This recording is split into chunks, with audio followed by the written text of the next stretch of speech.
पतंजलि का दूसरा नियम है। नियम भी 5 प्रकार के होते हैं।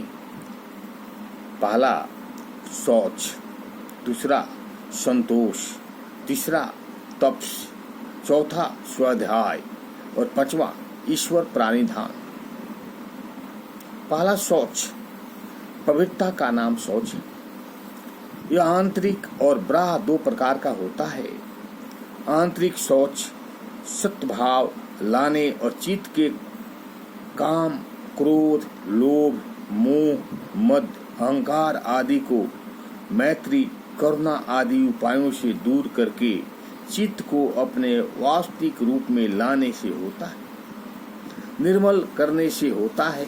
ब्राह्य स्वच्छ स्नान, गोमूत्र, गोमय के प्रयोग से होता है।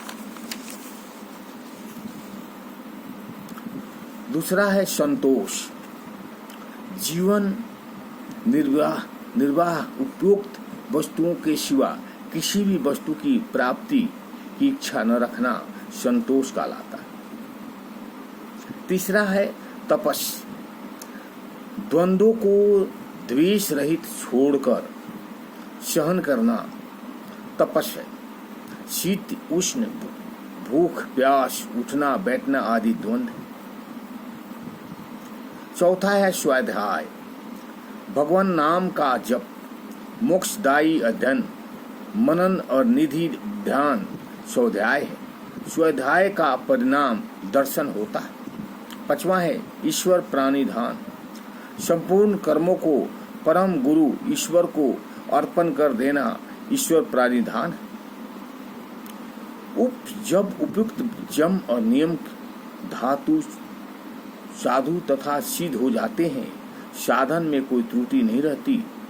जब हमारे हजारों विघ्न आने पर भी साधक अपनी सुकृति मार्ग से स्खलित नहीं होता, तो इन साधकों की सिद्धियां प्राप्त हो जाती है।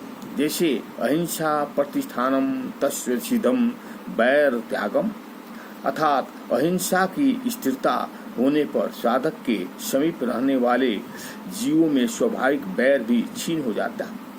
उस महापुरुष के निकट गाय बाघ भी बैर छोड़ देते।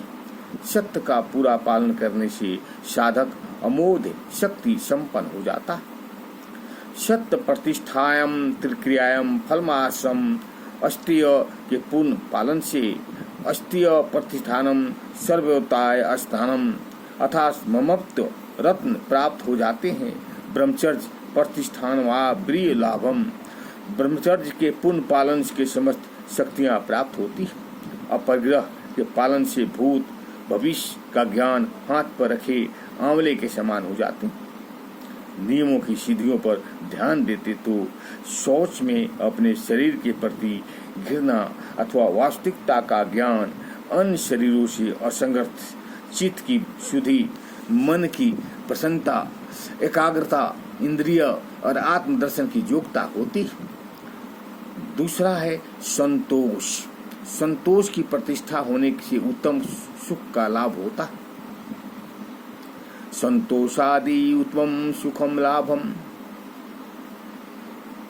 और प्रत्याहार। ओम शांति। अच्छा लगे तो लाइक